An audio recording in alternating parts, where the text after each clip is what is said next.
দিনাজপুরের বিরামপুর উপজেলায় গত কয়েকদিন ধরে ঘন ঘন লোডশেডিংয়ে চরম দুর্ভোগে পড়েছেন সাধারণ মানুষ। দিনরাত প্রায় 1 ঘণ্টা পরপর বিদ্যুৎ চলে যাওয়ায় জনজীবন বিপর্যস্ত হয়ে উঠেছে।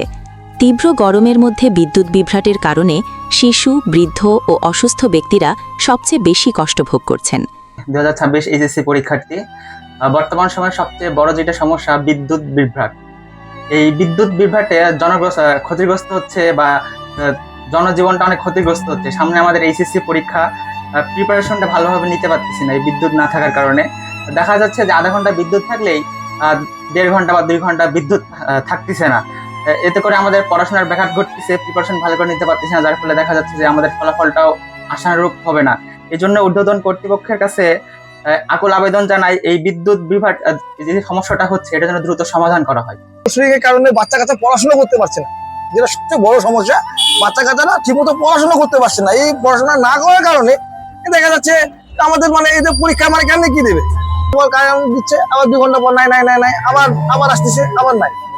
পল্লী বিদ্যুৎ যা শুরু করেছে তা বলার মতো বলা বাইরে। রাত 2টা 3টা 4টা নাই, সব সময় কারেন্ট যাচ্ছে। এই কারেন্টের ভিতরে ছোট ছোট বাচ্চারা ঘুমাইতে পারতেছে না, কিচ্ছু করতে পারতেছে না। বাচ্চাদের খুবই কষ্ট হয়ে যাচ্ছে।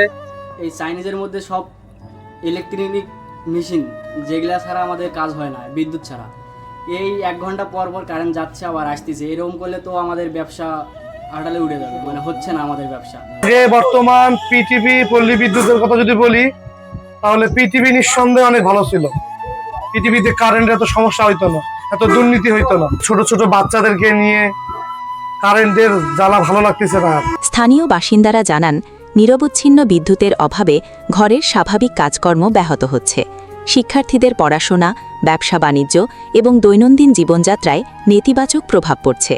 বিশেষ করে রাতের বেলায় বারবার বিদ্যুৎ চলে যাওয়ায় মানুষের ঘুমেরও ব্যাঘাত ঘটছে। বিরামপুরের সাধারণ জনগণ প্রশ্ন তুলেছেন, হঠাৎ করে এত ঘন ঘন লোডশেডিংয়ের কারণ কি? বিদ্যুৎ বিভাগের পক্ষ থেকে এ বিষয়ে স্পষ্ট কোনো ব্যাখ্যা না পাওয়ায় মানুষের মধ্যে ক্ষোভ ও উদ্বেগ বাড়ছে।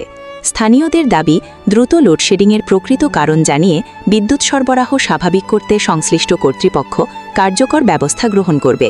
তীব্র গরমের এই সময়ে নিরবচ্ছিন্ন বিদ্যুৎ সরবরাহ নিশ্চিত করার জন্য তারা সরকারের সংশ্লিষ্ট দপ্তরের হস্তক্ষেপ কামনা